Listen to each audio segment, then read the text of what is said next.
അസ്സലാമു അലൈക്കും. പ്രിയപ്പെട്ട എന്റെ എല്ലാ സുഹൃത്തുക്കൾക്കും എന്റെ നമസ്കാരം. പിന്നെ ഇന്ന് ഞാനിവിടെ നിങ്ങളോട് പങ്കുവയ്ക്കാൻ ആഗ്രഹിക്കുന്ന ഒരു കാര്യം എന്താന്ന് വെച്ച് കഴിഞ്ഞാല്, നമ്മളെല്ലാരും കൂടി, അതായത് പ്രത്യേകിച്ച് നമ്മൾ പ്രവാസികളായിട്ടുള്ള ആളുകളും അവരുടെ അല്ലെങ്കിൽ പ്രവാസികളെ ആശ്രയിച്ച് കഴിയുന്ന കുടുംബക്കാരും കുറച്ചൊന്ന് ശ്രദ്ധിക്കേണ്ടതായിട്ടുള്ള ഒരു കാര്യമാണ് ഞാനിവിടെ സംസാരിച്ചുകൊണ്ടിരിക്കുന്നത്. എന്താന്ന് വെച്ച് കഴിഞ്ഞാൽ, ഞാനും നിങ്ങളും അടക്കുന്ന പ്രവാസി സമൂഹത്തിന് ഉള്ളൊരു ഓർമ്മപ്പെടുത്തൽ വേണമെങ്കിൽ പറയാം ഈ കാര്യത്തിൽ. അതായത് നമ്മളിപ്പോ എന്നും കാണുന്ന ഒരു സംഗതിയാണ് ക്രൂഡ് ഓയിലിന്റെ വില കുറഞ്ഞതും പെട്രോൾ പ്രൈസ് താവുന്നതും എല്ലാം നമ്മളിങ്ങനെ ഓരോ ദിവസം പേപ്പറിൽ കണ്ടോണ്ടിരിക്കുകയാണ്. പക്ഷെ നമ്മൾ ആരും ഇതിന് ബോധവാന്മാരല്ല. നമ്മളാകെ ബോധവാന്മാരാകുന്ന ഒരു സംഗതി എന്താ വെച്ചാൽ, ഇവിടെ പെട്രോളിന്റെ പ്രൈസ് കുറയുമ്പോൾ അല്ലെങ്കിൽ ക്രൂഡ് ഓയിലിന്റെ പ്രൈസ് കുറയുമ്പോൾ ഇന്ത്യയിൽ എന്തുകൊണ്ട് ക്രൂഡ് ഓയിൽ പ്രൈസ് കുറയുന്നില്ല, അല്ലെങ്കിൽ ഇന്ത്യയിൽ എന്തുകൊണ്ട് പെട്രോളിന്റെ പ്രൈസ് കുറയണില്ല, ഗവൺമെന്റ് എന്തുകൊണ്ട് പെട്രോളിന്റെ പ്രൈസ് കുറയ്ക്കുന്നില്ല, അല്ലെങ്കിൽ 5 പൈസ അല്ലെങ്കിൽ 7 പൈസയാണ് കുറച്ചത്, 1 രൂപ 2 രൂപ വെച്ച് കൂട്ടുന്നുണ്ട്. ഇതൊക്കെയാണ് നമ്മുടെ കൺസേൺ.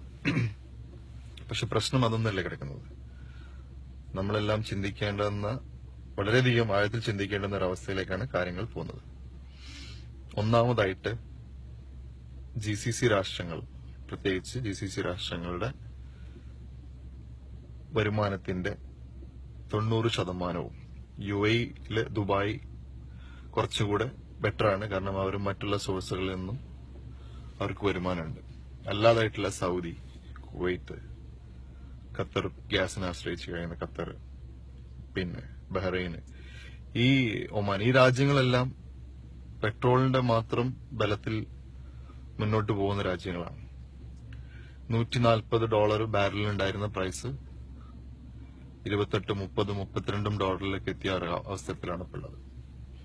പക്ഷെ നമ്മള് പ്രവാസികളായിട്ടുള്ള, നമ്മുടെ സാധാരണക്കാരായിട്ടുള്ള ജോലിക്കാർ, അല്ലെങ്കിൽ ജോലി ചെയ്യുന്ന ആളുകൾ, കമ്പനികൾ വർക്ക് ചെയ്യുന്ന ആളുകൾ, നമ്മൾ അത്രയ്ക്ക് അങ്ങോട്ട് ബോധവാന്മാരല്ല ഈ കാര്യത്തിൽ. നമ്മൾ ചിന്തിക്കുന്നത് എന്താന്ന് വെച്ച് കഴിഞ്ഞാൽ, ഇതൊന്നും നമ്മളെ ബാധിക്കുന്ന ഒരു അവസരത്തിലേക്ക് എത്തിയിട്ടില്ല എന്നുള്ളതാണ്. പക്ഷെ സത്യാവസ്ഥ അതില്ല. രാജ്യങ്ങളെല്ലാം, എല്ലാ രാജ്യക്കാരും അത്യാവശ്യം കെട്ടി ഇറങ്ങിയിരിക്കുന്ന ഒരു അവസരമാണ് ഇപ്പോൾ ഉള്ളത്. എല്ലാ ഗവൺമെന്റും സബ്സിഡികൾ നിർത്തലാക്കിക്കൊണ്ടിരിക്കുകയാണ്. പുതിയ പുതിയ പ്രോജക്റ്റുകൾ ക്യാൻസലാക്കിക്കൊണ്ടിരിക്കുകയാണ്. പിന്നെ അവരുടേതായിട്ടുള്ള പുതിയതായിട്ടുള്ള ഓരോരോ നയപ്രഖ്യാപനങ്ങൾ നമ്മൾ കേട്ടുകൊണ്ടിരിക്കുകയാണ്. വിസയുടെ ചാർജ് കൂട്ടുന്നു, കറണ്ടിന്റെ അല്ലെങ്കിൽ വെള്ളത്തിന്റെ ഒക്കെ സബ്സിഡി കുറയ്ക്കുന്നു, പെട്രോളിന്റെ സബ്സിഡി കുറയ്ക്കുന്നു. അപ്പൊ ഇതൊക്കെ അവരുടെ മുൻകരുതലുകളുടെ ഭാഗമാണ്. പക്ഷെ നമ്മൾ മാത്രമാണ് മുൻകരുതലുകൾ എടുക്കാതെ ഇപ്പോഴും കിട്ടുന്ന പൈസ മുഴുവനും അത്യാവശ്യ രീതിയിൽ ചെലവാക്കിക്കൊണ്ടിരിക്കുന്ന ഒരു അവസരത്തിലാണ് ഇപ്പോൾ ഉള്ളത് നമ്മൾ. ഇങ്ങനെ മുന്നോട്ട് പോയി കഴിഞ്ഞാൽ ഞാനും നിങ്ങളും അടങ്ങുന്ന പ്രവാസികളുടെ അവസ്ഥ വളരെ ദയനീയമാവും. അപ്പൊ ഞാൻ ഇതിവിടെ പറഞ്ഞുകൊണ്ടിരുന്നത് എന്താണെന്ന് വെച്ച് കഴിഞ്ഞാൽ, നമ്മുടെ ചെലവ് ചുരുക്കൽ ഒന്ന് ശ്രദ്ധിച്ചാൽ വളരെ നല്ല കാര്യമാണ്.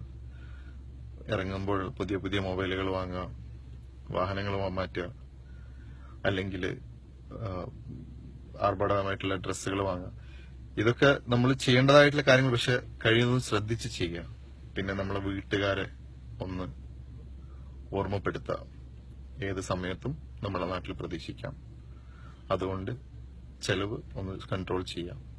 പിന്നെ കയ്യിൽ കാശുണ്ടെങ്കിൽ ചെറിയ ചെറിയ ഇൻവെസ്റ്റ്മെന്റുകൾ ചെയ്യുക. കാരണം നമുക്ക് വരുമാനം എവിടുന്നാണ് എടുക്കാൻ പറ്റുന്നത്, അത്രയും നല്ല നല്ല കാര്യങ്ങൾ, ചെറിയ ചെറിയ വരുമാനങ്ങൾ നമ്മൾ കണ്ടെത്താം. കാരണം ഞാൻ പറയുന്നത് വേറൊന്നും കൊണ്ടല്ല, പെട്ടെന്നൊരു ദിവസം നമ്മുടെ ജോലി നഷ്ടപ്പെട്ടു കഴിഞ്ഞാൽ അത് നമുക്ക് താങ്ങാൻ പറ്റാത്തൊരവസരത്തിലെത്തും.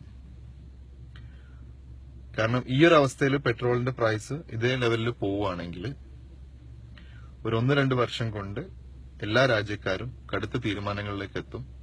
അത് ഞാൻ നേരത്തെ പറഞ്ഞതുപോലെ പ്രൊജക്ടുകൾ ക്യാൻസൽ ചെയ്യും, ആളുകൾക്ക് കൊടുത്തുകൊണ്ടിരിക്കുന്ന സൗകര്യങ്ങൾ ഒഴിവാക്കും. ഇപ്പം ഓരോരോ കമ്പനികളും ഗവൺമെന്റ് സെക്ടറിലെല്ലാം വർക്ക് ചെയ്യുന്ന ഒരുപാട് സാധാരണക്കാർക്ക് ഒരുപാട് ഗുണങ്ങൾ കിട്ടിക്കൊണ്ടിരിക്കുന്നുണ്ട്. ടിക്കറ്റും ഫാമിലി സൗകര്യങ്ങളും വീടും കാര്യങ്ങളെല്ലാം കിട്ടുന്നുണ്ട്. ഇതെല്ലാം ഗവൺമെന്റ് നിർത്തലാക്കിക്കൊണ്ടിരിക്കുകയാണ്. അതിന്റെ ഭാഗമായിട്ട് ഏറ്റവും വലിയൊരു ഉദാഹരണം എന്ന് വെച്ചാൽ, ഖത്തറിലെ 2 മന്ത്രിമാരെ തന്നെ അവര് ഗവൺമെന്റ് നിന്ന് മാറ്റി. അതുപോലെ കുവൈറ്റില് ഇപ്പം ഫാമിലി വിസയ്ക്കും കുട്ടികളുടെ വിസയ്ക്കും എല്ലാം പുതിയ പുതിയ റേറ്റുകൾ കൂട്ടിക്കൊണ്ടിരിക്കുകയാണ്. സബ്സിഡി എന്ന് പറഞ്ഞ ഒരു സംഗതി കൊടുത്തിരുന്നത് എല്ലാം ഒഴിവാക്കിക്കൊണ്ടിരിക്കുകയാണ്. പിന്നെ എല്ലാ രാജ്യങ്ങളും ഓരോന്നോരോന്നോരോന്ന് അതുപോലെ ഒരുപാട് പ്രൊജക്ടുകൾ അവരുടെ ഇപ്പം ഈ ആനുവൽ പ്രൊജക്ടുകൾ കുവൈറ്റിന്റെ പ്രൊജക്ടുകൾ നോക്കിയാൽ തന്നെ നമുക്ക് കാണാം. മുൻപ് അവർ ചെയ്തുകൊണ്ട് അതായത് അവർ സൈൻ ചെയ്ത പ്രൊജക്ടുകൾ മാത്രമേ അവർ ചെയ്യുന്നുള്ളൂ. പുതിയ പ്രൊജക്ടുകളൊന്നും അവർ ചെയ്യുന്നില്ല. അപ്പൊ ഇതൊക്കെ എന്തെന്ന് വെച്ചാൽ കൺസ്ട്രക്ഷൻ ഫീൽഡ് വർക്ക് ചെയ്യുന്ന ആളുകളെ ബാധിക്കും. അതുപോലെ അതിനോടനുബന്ധിച്ച് വർക്ക് ചെയ്യുന്ന ആളുകളെ ബാധിക്കും. അതെല്ലാം നമുക്ക് ഒരു തരത്തിലല്ലെങ്കിൽ മറ്റൊരു തരത്തിൽ നമ്മളെ ശരിക്കും ബാധിക്കുന്ന ഒരു സിറ്റുവേഷനാണ്. അപ്പൊ ഞാനിവിടെ പറഞ്ഞുകൊണ്ടിരുന്നത് എന്നെയും നിങ്ങളെയും നേരത്തെ പറയുന്ന പോലെ ഒരു ഓർമ്മപ്പെടുത്തലാണ്. നമ്മുടെ കാര്യം ഒന്ന് സേഫ് ആക്കുക.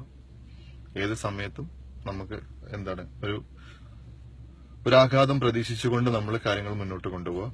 കുടുംബത്തെ അത് പറഞ്ഞ് ബോധവാന്മാരാക്കുക. അത്യാവശ്യ കാര്യങ്ങൾക്ക് മാത്രമുള്ള ചെലവ് അത്യാവശ്യമായിട്ട് ചെലവഴിക്കേണ്ട രീതിയിൽ മാത്രം ചെലവഴിക്കുക. കഴിയുന്നതും സമ്പാദ്യങ്ങൾ വർദ്ധിപ്പിക്കാൻ നോക്കുക. പിന്നെ ഇപ്പം ഇവിടെ എല്ലാ ക്യാഷും അത്യാവശ്യം മൂല്യമുള്ള സമയമാണ്. നാട്ടിലേക്ക് കാശ് അയക്കുന്നവർ നല്ല രീതിയിൽ കാശ് അയക്കുക. അത് മാത്രമല്ല ആ കാശ് എന്തെങ്കിലും ചെറിയ ചെറിയ ഇൻവെസ്റ്റ്മെന്റുകൾ, കോടികൾ മുടക്കണം എന്നല്ല ഞാൻ ഉദ്ദേശിച്ചത്. ചെറിയ ചെറിയ ഇൻവെസ്റ്റ്മെന്റുകൾ, എന്തെങ്കിലും വരുമാനം കിട്ടുന്ന രീതിയിൽ ചെറിയ ഷോപ്പുകളോ കാര്യങ്ങളോ എന്തെങ്കിലുമൊക്കെ എടുത്തിട്ട് അവർക്ക് ചെറിയ വരുമാനങ്ങൾ കിട്ടുന്ന രീതിയിൽ നമ്മൾ നമ്മുടെ കാര്യം സേഫ് ആക്കേണ്ട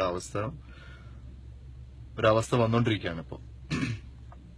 അപ്പം ഇത് ഞാൻ ചിന്തിക്കുന്നതോടുകൂടി നിങ്ങളെയും അതിലേക്ക് ഒരു ഭാഗമാക്കുക എന്നുള്ള ഉദ്ദേശത്തോടു കൂടിയാണ് ഞാൻ ഈ വീഡിയോ ചെയ്തത്.